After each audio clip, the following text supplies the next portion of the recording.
Il est à peine entré en fonction, je vous entends, vous le sulfatez, notre président. Vous lui laissez pas de chance. Non mais où et quand l'ai-je sulfaté? Bah si, je vous ai vu dans les vidéos, dans une vidéo notamment, pendant la campagne, zéro chance pour Macron.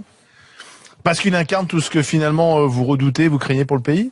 Je le crains pas, je le redoute pas. C'est là depuis 1983, depuis que la gauche a renoncé à être de gauche. C'était le candidat choisi, le client voulu.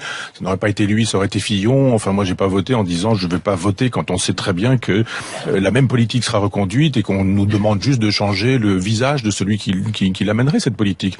Donc, j'ai pas été étonné du tout. Donc, non, le combat contre continue. Oui, mais au-delà de Macron, on sent bien que on est en train de changer un peu d'époque, notamment le personnel politique qui semble être un peu obligé de se renouveler. Il y a une volonté un peu d'apporter un peu d'air frais à tout ça. D'abord, on peut être jeune et con, c'est pas une vertu la jeunesse a priori. J'ai pas parlé de jeunesse. On peut être vieux et sage. J'ai pas parlé de jeunesse, j'ai dit de renouvellement. Le renouvellement, ça peut être avec les vieux. Hein. Renouvellement, on a l'impression que c'est une vertu en soi. Moi, peu importe l'âge des gens. Et ce qui m'intéresse, c'est ce qu'ils ont fait. Je pense qu'il n'y a pas de raison, quand on a fait quelque chose, qu'on fasse le contraire quand on se trouve élu. Donc, c'était déjà très intéressant de regarder le passé, qui a souvent été le passif, de tous ces gens qui se sont présentés aux élections. Macron, on sait qui il est, donc il n'y a pas de problème. Il n'a pas 30 ans de vie politique non plus derrière lui. On verra dans 30 ans les casseroles qu'il aura accumulées à ce moment-là. Mais je pense que quand vous regardez qui va s'occuper des ministères, parce qu'un ministre c'est quoi? On a choisi quelques ministres uniquement pour le look, pour l'allure. Ici il fallait une femme, ici il fallait on a choisi des experts souvent. Oui, je sais pas. Nicolas Hulot à l'écologie. Oui, mais enfin, expert au fleuret, ça fait pas forcément à l'épée ou au sabre. Non, ça mais fait pas forcément. Blanquer, il a fait par exemple la démonstration de ses compétences dans une grande école. Il a été fonctionnaire. Oui. Alors c'est vrai que l'éducation nationale n'est pas parfaitement gérée, mais je veux dire, c'est quelqu'un qui a plutôt des succès dans sa vie professionnelle. C'est mieux. Non, je ne dis pas ça. Je dis juste qu'on mésestime en France le pouvoir et la puissance de la bureaucratie. Tous les gens qui sont derrière un ministre, là, on nous dit regardez le ministre, c'est de l'effet d'annonce. Un ministre, c'est fait pour les médias. C'est celui qui coupe les rubans, qui parle, qui cause, et qu'on invite sur les plateaux et qui nous dit des choses. Et derrière, vous avez une armada de techniciens, de technocrates, de bureaucrates qui font les choses. Ce sont les mêmes. Mais Macron, il veut toucher à ça, justement. Il va toucher, on verra, mais pour l'instant, il veut réformer l'administration centrale, c'est ce qu'il a dit. Non, mais il veut plein de choses et on verra le moment venu. Je dis simplement que quand on a regardé qui s'occupait de quoi derrière chacun des ministres, j'ai vu l'autre fois un article assez éloquent sur ce sujet-là. Ils ont tous bossé chez Raffarin, chez Chirac, chez Sarko, chez Hollande. Voilà, ce sont les mêmes. Donc tant qu'on ne touchera pas, mais radicalement, à la bureaucratie française, et je propose là-dedans qu'on en finisse avec la bureaucratie, parce que c'est la bureaucratie qui fait la loi aujourd'hui. Et on a des effets d'annonce et on donne l'impression que des ministres font des choses, que des présidents font des choses, que des premiers ministres font des choses, alors que très peu font très peu de choses, parce que vous avez juste une machine qui a juste besoin d'une bureaucratie. C'est nous tous qui la voulons, cette machine. On veut que l'État soit fort et soit omnipotent. Et donc pour faire marcher l'État, on a besoin de bureaucrates. Les gens, ils veulent pas ça. Ils veulent du travail, de la dignité. Ils veulent qu'on leur permette de travailler pour consommer. Ils veulent pouvoir payer l'éducation de leurs enfants. Ils veulent que leurs enfants puissent faire des études supérieures sans s'endetter. Ils veulent des choses aussi simples que ça. Dès lors qu'il y a un problème, c'est un peu l'État nounou, c'est l'État nourrice quand même. Vous voyez, il y a un problème. Je dis pas que c'est mal, mais c'est comme ça. Une entreprise dans la Creuse, qui a des difficultés, on se tourne vers l'État. Écoutez, il faudrait pouvoir discuter avec Renault et avec Peugeot pour imposer à ces entreprises de nous confier un volant d'activité suffisant. Mais c'est ce qui est en train de se faire. En même temps, ça marche. Bon, vous avez entendu parler de cette entreprise. Il y a un problème, vous voyez, dans le 18e arrondissement, il y a un quartier, un territoire sur lequel les femmes n'ont plus accès. On se tourne vers l'État en disant il faut arrêter. L'État, on n'arrête pas de le solliciter quand même en France. Il est super présent. Les Français ne demandent que ça. Moi, j'ai l'impression que les Français aiment l'assistance d'une certaine façon. Alors, vous avez dit beaucoup de choses. Prenons par exemple cette zone dans laquelle les femmes n'ont pas droit d'aller. Qu'est-ce que vous voulez faire? Il faut expliquer, parce qu'on en parlait dans les grandes gueules dès la semaine dernière. C'est dans le 18e, c'est un quartier Pajol, La Chapelle, où effectivement, semble-t-il, les hommes ont pris le pouvoir un peu sur les trottoirs, dans les bars, etc. Et il est très compliqué pour les femmes tout simplement de passer sur le trottoir. Voilà, on fait quoi? C'est-à-dire que si on ne demande pas à l'État, qui dispose, c'est ce que disait Max Weber, du monopole de la contrainte légale. De la coercition, oui. C'est-à-dire que on peut pas dire, nous, on va aller régler le problème. Parce que dans ces cas-là, vous avez la justice en face de vous qui vous dit mais vous n'avez pas à faire la loi, c'est nous qui faisons la loi. Donc il y a police, justice, gendarmerie, tous ces gens-là sont censés faire la loi. Ça me paraît normal qu'on se retourne vers eux en disant dites donc il y a des zones de non-droit, le droit ne peut être fait et ne peut être respecté que par les gens qui disposent du monopole de la contrainte légale. Donc remettons police, armée, justice. Oui, mais c'est pas seulement un problème de police. Moi je ne suis pas contre l'État. Non mais c'est pas seulement un problème de police, Michel Onfray, sur ce point-là, c'est aussi un problème culturel, un problème parfois religieux. Donc c'est pas seulement parce qu'on va mettre des policiers religieux, c'est religieux. C'est justement parce qu'on ne veut pas dire que c'est religieux qu'on n'aborde pas le problème. C'est effectivement une espèce de domination tribale à partir d'un islam qui se présente comme effectivement disant la vérité sur ce sujet-là. Les femmes sont inférieures, les femmes sont soumises, les femmes n'ont pas la loi, les femmes, il y a plein de sourates. Les femmes ne doivent pas traîner dans la rue. C'est même pas tant ça. Elles sont faites pour faire des enfants, pour faire pour être à la maison et la cuisine, la vaisselle, le ménage, point à la ligne. Est-ce que le féminisme pourrait s'emparer de ce genre de choses? Oui, Caroline Dehaze propose d'élargir les trottoirs. Oui. Ah ouais, ça m'a fait rire, ça. Non mais voilà où on en est. J'ignorais. Voilà où on en est. Non mais c'est vrai. Si effectivement on mettre de la lumière aussi. De mettre de la lumière. Non, il y a un moment donné où il va falloir poser la question de l'antisémitisme, où il va falloir poser la question de la phallocratie, de la misogynie. Moi, je suis évidemment un féministe, mais je ne suis pas bien sûr que le féminisme il soit dans le fait de dire auteureux, professeureux. Bon, bien, c'est du féminisme mondain, parisien, ça marche très bien. Mais un vrai féminisme qui fait que les femmes simples, modestes, les femmes sans visage ne peuvent pas faire ceci ou cela parce qu'elles sont femmes. Je dis, mais il y a un problème là, véritablement. Oui, mais parce que vous savez très bien qu'on va dire, oui, mais attention, ne stigmatisons pas une religion, ne faisons pas croire que l'islam, c'est une religion qui est forcément pratiquée par d'affreux machos. On prend assez dans la figure pour le dire, donc je vais continuer. J'ai peur de personne. Vous, non. Mais donc je le dis, mais dites-le vous aussi. Pourquoi est-ce qu'il n'y a pas d'intellectuels, très peu d'intellectuels, qui disent ce genre de choses, ou d'hommes politiques, simplement parce que le parti vous donnera pas l'investiture, parce que vous aurez la presse contre vous et on va vous traiter d'islamophobe, on va dire que vous faites le jeu de Marine Le Pen, vous aurez votre photo en une de Libération comme moi, ou en une du Monde le lendemain comme moi, etc. On se coupera d'un vote communautaire aussi. Absolument. Oui, en plus, vous avez absolument raison. Mais absolument. Ça ne se dit pas. Or, c'est la vérité. On sait bien que ça fonctionne comme ça. Donc, on a bien vu Macron, en fait, comment il avançait sur ce terrain-là. Il n'y a pas de problème avec l'islam. Il n'y en a pas du tout. Et dès que on commence à dire qu'un certain islam est problématique, pas tout l'islam, et on a tout de suite des gens qui arrivent en disant, bah voyez, ça recommence, Marine Le Pen, le fascisme, le nazisme, c'est comme les Juifs en 1900, dans les années 40, c'est exactement la même chose. Enfin, tout ce qui fait qu'on ne peut pas penser les choses véritables. Comme Michel Tribala pose la question de la démographie, on n'a pas le droit de parler de démographie en France, c'est politiquement incorrect. Donc on ne parle pas de démographie et on ne parle pas de la misogynie, de la phallocratie ou de l'antisémitisme, par exemple, qu'on trouve dans l'islam. Pas tout l'islam, pas tous les musulmans, mais qu'on trouve dans certains secteurs, c'est visible. Le réel, il existe. Je ne sache pas que Macron était très soucieux de ce réel-là. Pourtant, on a fait un peu le ménage, j'ai envie de dire, dans la religion catholique, parce qu'il y avait aussi de la phallocratie, de l'antisémitisme, etc. Dans une partie du christianisme, et on a réussi à passer outre. Comparaison n'est pas raison. Le christianisme n'est pas un code de comportement quotidien. Et puis, le christianisme, il est construit sur des textes qui ont été écrits par des hommes. L'évangile de Jean, de Marc, de Matthieu, de Luc, etc. sont des individus. Le Coran, il est écrit par Dieu, il est dicté par Dieu. Donc il y a un moment donné où vous pouvez estimer qu'un homme a pu commettre des erreurs et qu'on peut interpréter les évangiles, vous ne pouvez pas estimer que Dieu ait commis une erreur et qu'on puisse interpréter l'islam, puisque le Coran dit la vérité de Dieu. Donc on ne peut pas dire, il y a eu la Réforme, il y a eu Luther, Calvin, et puis la Révolution française, la pensée des Lumières, etc. Tout ce qui fait que, regardez, le christianisme, finalement, il a évolué aussi vers quelque chose qui fait qu'aujourd'hui, on a un Jean-Paul, un François qui pourrait voter Macron, ou qui défend à peu près les mêmes idées. Donc, il y a juste un moment donné. Macron sur certains points. Sur certains sujets, vous avez raison. Oui, vous avez raison. Et sur la question de l'islam, il faut pas dire, regardez, il y a un schéma qui marche avec le christianisme, on pose ce schéma sur l'islam et ça va marcher exactement de la même manière. Soyons patients, ils auront leur Luther et leur Calvin, et ils finiront par avoir un pape qui n'existe pas, mais qui finalement sera un personnage qui évoluera dans le politiquement correct. Le texte. Non mais je veux dire, les femmes n'ont pas toujours été voilées dans les pays musulmans, donc les choses ne sont pas. Il y a en Tunisie, dans ces pays-là, il n'y avait pas de voile, et donc il y a eu. Sauf que la prescription du voile est dans le Coran. Oui, mais pas pour les. Mais pourtant, dans ces pays-là, il n'y avait pas de voile avant. Pour les femmes du prophète. Non. Il très précisément dit que les femmes doivent rabattre sur leur visage. Oui, mais pour les femmes du prophète, pour les femmes de la communauté. On a su justement de mettre de côté cela. Cette lecture rigoriste, on a su à un moment donné la mettre de côté. Il y a eu un retour en arrière. Et moi, je suis pour faire de la théologie, pas pour faire de la stigmatisation en disant votre religion est nulle, etc. Mais je dis, on va faire de la théologie. Pensez-vous vraiment que si Dieu existe, et convenons qu'il existe, il est vraiment le souci du burkini? Non, je crois pas. Je ne pense pas. Est-ce que vous pensez vraiment qu'il a le souci de la tranche de jambon? Est-ce que vraiment Dieu est soucieux de savoir si dans votre frigidaire il y a du petit salé aux lentilles ou si il y a une nourriture qui est correcte? Est-ce que vraiment il a le souci du voile?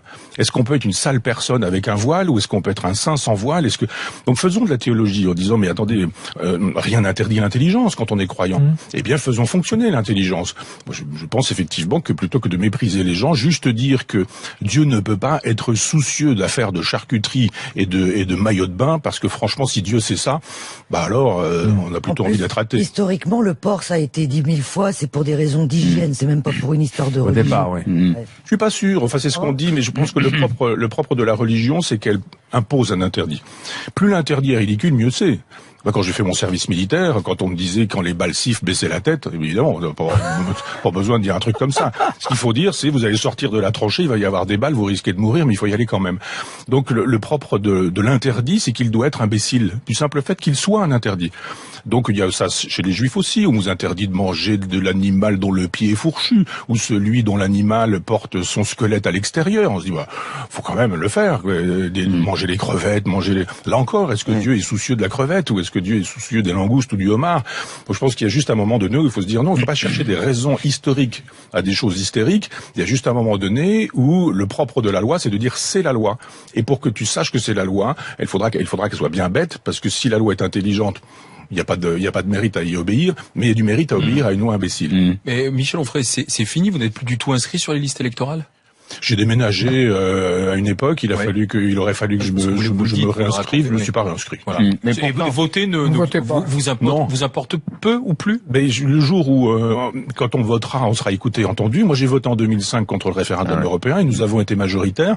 Et on s'est entendu dire, avec le traité de Lisbonne en 2008, dont on sait qu'il était le même, puisque Giscard d'Estaing a dit dans Le Point, la revue, que c'était exactement le même texte. C'est pas un anti-européen, Giscard. Et on nous a dit ce que vous ne vouliez pas, vous l'aurez quand même. Eh bien, je pense qu'il y a une rupture de contrat social. À partir du moment où la classe politique, droite et gauche libérale confondues, nous ont dit à l'époque, vous aurez par l'Assemblée nationale. C'était un programme de Sarkozy en 2007. C'était un programme de Sarkozy. Il a été élu. Il a été élu en 2007. Lui, il l'avait dit pendant la campagne, il l'avait annoncé avant, que s'il était élu, finalement. Ça n'aurait pas été la première fois que Sarkozy envoie à la poubelle quelque chose qui était dans son programme.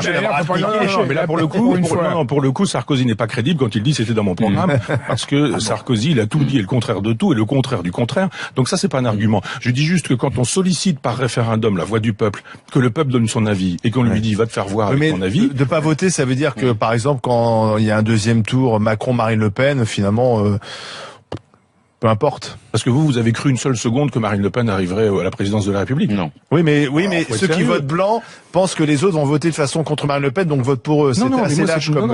C'est pas ça. Le problème. Non, moi je le dis. Non, mais je le dis chez vous. Parce que s'il y avait une menace, tout le monde irait voter. Oui, mais on part du principe qu'il n'y a pas de menace, donc on dit je vais laisser aux autres le fait d'aller voter. Ils vont aller voter pour moi. Moi, j'aime pas me déplacer. Si tout le monde faisait comme vous, je le connais, et si tout le monde faisait comme moi, on n'en serait pas là où on est. Donc, on respecterait les engagements. Quand on inviterait au référendum, on obéirait au référendum que les Français ont souhaité ou ont voulu. Donc je dis juste qu'il y a un moment donné que j'ai dit, le vote est pour moi une très belle chose. Quand ça fonctionne véritablement, on sollicite le peuple, on obtient un avis et on fait ce que le peuple a sollicité. Mais quand on dit allez vous faire voir avec votre vote et que, par exemple, sur cette histoire du référendum, mais aussi sur la construction de cette élection, moi je savais très bien, je l'ai dit chez vous ici il y a plusieurs mois, que de toute façon on aurait un candidat qui défendrait le système, qu'on l'aurait, que c'était réglé et qu'on nous demandait juste de choisir son nom. On changeait la ficelle du cadeau. C'est quoi le système? Eh ben c'est cette idée que l'euro, l'Europe, le marché, le libéralisme, le refus de la souveraineté en France, l'idée qu'il faudrait donner la souveraineté aux banques européennes, etc. C'est la vérité, c'est l'horizon indépassable. Vous voulez déconstruire la souveraineté. Moi, j'ai lu avec beaucoup d'intérêt votre ouvrage. Pas du tout. Bon, parce que vous défendez la souveraineté jacobine. Outre le fait que vous reparlez des cahiers de doléances, vous voulez rendre la parole au peuple, etc. C'est très bien. Vous dites que vous êtes de gauche, mais d'une vraie gauche, enfin pas de la gauche.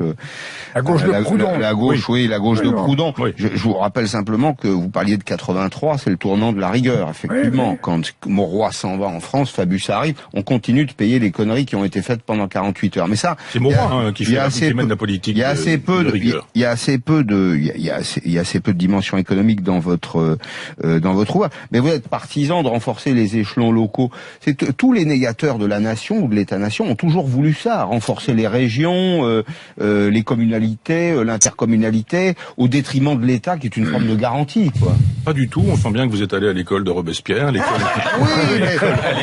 de la République. Il a coupé des têtes. Non, mais l'école de la République, où effectivement la Révolution française est racontée du point de vue jacobin. On nous fait savoir. Je comprends ce que vous voulez dire. Oui, non, je le dis en plaisantant. Oui, je ne traite pas de Robespierre, ce serait une insulte. Je ne veux pas faire ça, entendons-nous bien. C'est une plaisanterie. C'est juste pour dire que peu de Français savent ce qu'a été véritablement la Révolution française. On leur a raconté une espèce d'histoire toute simple. Le roi, il était méchant, et puis les révolutionnaires, ils étaient gentils, et puis ils ont fait la terreur. Mais la terreur, c'est pas de leur faute, parce que finalement, comme les monarques étaient méchants sur le terrain européen, ils avaient l'intention d'attaquer la France et d'abolir la République. Oh là là, comme ils étaient méchants, il a bien fallu qu'on fasse la terreur. Et puis voilà, Robespierre était un gentil, hélas, on lui a coupé la tête, mais finalement, les droits de l'homme, c'est quand même lui, etc. Ça, c'est du catéchisme. Et passionnant. Catéchisme à l'état pur. Catéchisme à l'état pur. Parce que c'est la version donnée par Robespierre, parce que le Parti communiste, qui a été dominant dans le monde intellectuel dans les années 50 en France, a rendu possible cette lecture-là en disant c'est la seule. C'était celle de Soboul, de Mathiez, c'était celle de Jaurès un peu en amont, après c'était celle des léninistes, des marxistes-léninistes, et à l'université française, on a soutenu cette idée. Ce qui veut dire qu'aujourd'hui, on pense que la nation, c'est l'État, c'est la centralisation, c'est donc l'État fort, et c'est cette idée que les communes n'ont qu'à obéir. J'ai dit, mais attendez, il y avait aussi une autre défense de la nation, une autre défense de la République, une autre ligne révolutionnaire qui est la mienne, et qui est la ligne girondine, qui fait l'économie de la guillotine, qui fait l'économie de la terreur, qui pense que ça passe par le droit, ça doit passer par le droit et la loi, et que le droit et la loi, c'est l'assemblée des gens qui sont susceptibles de donner leur avis, et puis après on se donne une règle du jeu. Moyennant quoi, je ne suis pas contre la nation, je ne suis pas du tout contre la souveraineté, au contraire, je suis pour. Je suis juste contre le fait que Paris fasse la loi, que Paris soit la capitale, et que depuis Philippe le Bel, 13e, 14e siècle, jusqu'à aujourd'hui Macron, en passant par Robespierre, mais évidemment Louis XIV, Louis XVI, toute la monarchie, puis après vous mettez Bonaparte, Napoléon, puis vous ajoutez le général de Gaulle, puis Mitterrand, puis etc. Et on a cette idée que tout est à Paris, et que Paris va obéir. Et que les provinces, finalement, n'existent que quand on estime qu'il faut démanteler la jungle à Calais. On va bien envoyer quelques personnes qui sont dans la jungle. Dans les campagnes, là, on découvre qu'il y a des campagnes et qu'il y a de la ruralité. Je dis non, il y a des provinces, de la ruralité, des communes, des talents, des gens extrêmement intelligents. Et nous rallions, je râlais tout à l'heure contre la bureaucratie. Eh bien, je préfère effectivement solliciter un paysan dans sa campagne, ou un médecin de campagne, ou une dame qui est infirmière dans la campagne, parce qu'elle a des idées sur ces choses-là, plutôt que de dire, laissez ça aux bureaucrates qui, eux, savent très bien ce que sont les codes, et ils vont regarder le code de santé, le code de je ne sais quoi, on fait ceci, on fait pas cela, etc. Donc j'en appelle à un retour à la souveraineté nationale, mais par la base. Donc je suis pas du tout quelqu'un qui attaquerait ni l'État, ni la souveraineté, ni la nation, bien sûr. Michel Onfray, dans le Grand Oral des GG, suite dans un instant.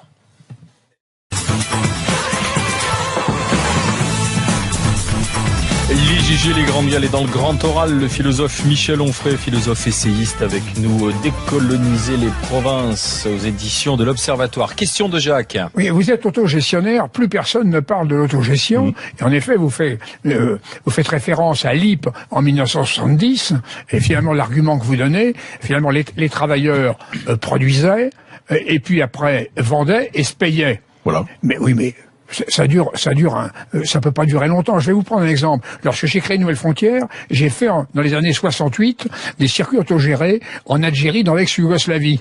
Alors au début c'était l'autogestion, et puis finalement au bout de 15 jours, quelqu'un prenait le pouvoir, et ou démocratiquement, finalement le petit groupe élisait un chef, ou finalement par la force des choses, parce qu'il y avait des querelles sur le plan financier, où c'était un peu le bins dans le groupe, et finalement il se dégageait toujours une personnalité. Donc ça ne marche pas l'autogestion. Et d'ailleurs, Michel Rocard, qui a beaucoup défendu, qui était vraiment un autogestionnaire, il y a eu ça peut marcher, je dirais, pour des petites unités, et momentanément, mais c'est pas une solution durable sur le plan économique. D'abord, je pense que si. Ensuite, je pense que vous avez raison de dire qu'il faut faire avec ce que sont les hommes. Et de fait, quand on prend l'anthropologie, les hommes ne sont pas gentils, pas méchants, pas sympathiques a priori. Enfin, ils travaillent en meute. Ils sont forts avec les faibles, faibles avec les forts. Je suis d'accord avec cette idée qu'effectivement, les hommes étant ce qu'ils sont, les belles idées peuvent se trouver très abîmées par les hommes comme ils sont. Ça veut dire qu'il faut très précisément donner les contours de l'autogestion. Ça veut dire que quand vous dites effectivement il faut un chef, je ne suis pas sûr que le chef ce soit le chef de meute dont il faudrait dire il l'est parce que finalement c'est le mal dominant. Je pense que on peut faire fonctionner la raison et l'intelligence, faire de telle sorte que le chef ne soit pas l'équivalent de Dieu sur terre ou sur le principe de la théocratie, celui qui aurait tous les droits parce que d'un seul coup il se serait imposé par la force ou je ne sais quoi, mais il faut que ce soit celui qui élise les gens avec un mandat impératif. C'est-à-dire vous donnez un mandat, vous êtes censé représenter les gens et si vous ne représentez pas les gens vous reprennent votre mandat. Donc il faut que ce soit un jeu perpétuel comme ça pour éviter que effectivement sous couleur d'autogestion, on retrouve des petits coups d'État qui permettent justement au mal dominant de dire eh bien on y va au nom de l'autogestion, c'est moi, je suis l'autogestionnaire. On sait bien en plus de ça qu'en Algérie l'autogestion c'est pas vraiment ce qui les intéresse. Non mais c'est pour ça justement j'ai essayé. Attendez, ils avaient au début des velléités au début de Boumedienne, de petites velléités, petites velléités. Mais quand vous avez chez Tito, il y avait une tentative d'autogestion. Il y avait une tentative, mais avec un Tito qui n'était pas non plus autogestionnaire lui personnellement. Parce que ce sont deux pays qui ont exporté ou chez lesquels on a exporté ou dans lequel s'est trouvé exporté le message jacobin et pas du tout le message girondin. Michel Onfray, aujourd'hui, vous êtes un insoumis. Il faut rejoindre Jean-Luc Mélenchon et LFI, la France insoumise. Non, mais il n'est pas insoumis du tout, lui, c'est de la communication. Il y en a deux qui ont très bien communiqué, c'est Macron et lui. Et qui ont eu des bonnes équipes de gens qui ont dit, bon, allons voir ce que pensent les gens, et puis allons-y pour séduire des segments, et on passe de segment en segment comme ça. Mélenchon fait savoir qu'il n'a pas parlé de gauche. Il était dans un propos très gaullien, très gaulliste d'un seul coup. Il a effacé tout ce qui était référence à Robespierre, des références qu'on avait retrouvées la dernière fois, où le Parti communiste était très présent. Là, il a voulu effacer le Parti communiste, la trace du Parti communiste. Et puis, il y avait quelque chose du genre, je suis l'homme providentiel, je suis l'homme des insoumis. Quand un homme qui a fait carrière chez les socialistes, qui a voté oui à Maastricht, nous dit dégager les sortants, si vraiment on lui donne raison, on le dégage les C'est une imposture, en quelque sorte. Le mot est fort. Non, mais une sorte d'imposture un peu intellectuelle en tout cas. Intellectuellement, c'est un homme de qualité, de valeur, il est une belle machine rhétorique. Il croit connaître la Révolution française parce que personne ne la connaît et qu'il a lu celle de Soboul et Mathiez et il est sur deux ou trois petits trucs là en nous disant les Jacobins, Robespierre, etc. C'est toujours le même discours, c'est quelque chose qu'on aimerait entreprendre avec lui, une discussion, un véritable débat sur la Révolution française avec Mélenchon. Il a juste compris que c'était une affaire de marketing, donc on l'a bien vu sur certaines choses, par exemple sur l'Europe, exactement la même chose qu'avec Marine Le Pen. Voilà deux personnes qui disaient l'Europe on en sort, etc., etc. Et puis au fur et à mesure qu'il s'approchait du but, en disant Mélenchon il peut être au deuxième tour, etc. Il était plus complètement pour ça. Il allait voir Angela Merkel, puis elle aurait tellement peur de lui qu'on aurait une nouvelle Europe. Et puis finalement cette nouvelle Europe, elle nous permettrait de rester dedans, mais sans y rester, tout, etc. Et donc on voit bien qu'il y a une espèce de grande. On peut révoquer les élus, passer à la 6e oui, République. C'est un joueur de flûte. Je dirais assez volontiers que c'est un joueur de flûte, oui, si on veut. Mais ça marche. Il y a plein de gens qui ont envie d'entendre ce discours-là. Mais ça reste le discours jacobin emblématique. Ça, c'est clair que c'est le grand discours de l'État qui peut tout, qui veut tout, qui décide. De l'homme un peu providentiel. Qui est arrivé en disant, voilà, les milliards, on dépense, on fait ceci, ça revient. Alors, la machine prenons le pari repart. de faire confiance aux régions, aux territoires. Mais pourquoi aux gens. Aux gens. Oui, mais aux gens, tout simplement. Est-ce qu'on va pas recréer finalement des baronnies qui existent déjà, des petites seigneuries ici ou là? Parce que vous restez encombré par le schéma jacobin et qui est finalement un schéma qu'on fait redescendre jusque dans les communes. Aujourd'hui, le conseil municipal n'est pas la formule idéale. Une fois que le maire est élu, c'est le roi dans sa commune. Il peut faire, et puis il reste 30 décider. ans. La mienne dans mon village natal, elle répond même pas à mon courrier. Donc, qu'est-ce que vous voulez que je fasse quand quelqu'un qui dit il écrit quelque chose, je mets ça à la poubelle. On ne peut rien faire contre ça. Si, en revanche, vous partez avec un autre logiciel, qui est justement le logiciel girondin, il n'y a pas quelqu'un qui est élu maire et qui est l'équivalent de Dieu sur terre dans son village. Il y a juste des gens qui, à un moment donné, sont investis d'une autorité qu'on peut leur reprendre au fur et à mesure. Il faut une délibération permanente, pas forcément en contraignant les gens n'ont pas forcément tous envie de délibérer tous les soirs dans une assemblée même locale, mais je pense qu'on doit pouvoir dire, toi tu vas t'occuper de ce dossier, mais toi tu vas t'occuper de tel l'autre. Toi, t'es pas compétent là-dessus. Pourquoi un maire serait-il compétent en tous les domaines, en fiscalité, en droit européen. C'est pour ça qu'il a des adjoints. Pardon. C'est pour ça qu'il a des adjoints. Alors après, quoi, vous pensez à un village? Moi, je pense mon village natal, 500 personnes. Par définition, la compétence, on a plein de bonne volonté. Mais moi, je n'aurais pas cette compétence. Alors, Elina Dumont. moi j'ai lu votre livre et évidemment, moi ça me fait rêver. La façon... Donc vous maniez la langue. Non. Toi, tu aimes ces propositions. Voilà, c'est ça, que oui. ce soit le peuple. Et d'ailleurs, au début, ça me plaisait bien l'idée de Macron, que c'est la société civile. Enfin, maintenant, je vois que c'est pas ce dont... vraiment la société civile. Voilà. Mais par contre, je voulais vous poser comme question, est-ce que vous pensez que dans la société dans laquelle on vit en 2017, cette société où, justement, vous en parlez, où tout passe par la com, où les gens sont très centrés sur eux-mêmes, vous voyez ce que je veux dire, où ils veulent tous être le premier, est-ce que vous pensez que c'est possible Alors ça, vous avez raison, c'est la vraie bonne question, parce qu'il faut une éducation populaire. Pourquoi j'ai fait cette université populaire il y a 15 ans? Mais je veux dire que si effectivement l'éducation ne se fait qu'à la télévision aujourd'hui, c'est-à-dire qu'avec de la communication, avec des conseillers qui sont là, vous avez vu, à chaque fois que vous avez le président de la République, vous avez son conseiller en communication. Quand il y a eu le drame de Charlie Hebdo, le président Hollande a tout arrêté, il est parti à toute allure avec son conseiller en communication. C'est terrible. Pas avec le chef d'état-major, pas avec le patron de l'armée, pas avec le responsable du renseignement, pas avec le ministre de l'Intérieur, pas avec le ministre de la Défense, avec son conseiller en communication. Et on voit bien Macron, sa conseillère en communication, à chaque fois qu'il est là, elle est pas très loin. L'autre jour, on a vu que l'annonce a été faite, vous allez avoir le gouvernement à telle heure, puis finalement, le matin, non, le Premier ministre, c'était entre 8h et midi, jusqu'à midi, rien du tout. Après, vous l'aurez à 14h, puis finalement, 14h30, puis finalement, ça arrivait à presque 15h. Mais la communication... On a annoncé la chose, 3 minutes après, les journalistes étaient en train de commenter, et on a vu la petite conseillère en communication qui sortait de l'Élysée. Elle était là. Pour l'expertise populaire. Oui. Vous vous rappelez que l'expertise populaire, ça a amené aussi une partie de l'Allemagne à tuer des juifs et à brûler des livres. Où est-ce que vous êtes allé chercher ça? Je ne sais pas. L'expertise populaire, c'est la consultation populaire. Le peuple participe. Donc arrêtons la démocratie, parce que la démocratie, c'est Adolf Hitler. La démocratie, elle est exigeante. Elle suppose un minimum de compétences. Et moi, ce qui m'a frappé dans votre ouvrage, c'est que vous avez une très grande confiance dans l'humanité, c'est très bien, à condition qu'elle soit pas l'humanité, qu'elle soit éduquée. Non, j'ai confiance dans les gens éduqués et contrôlés.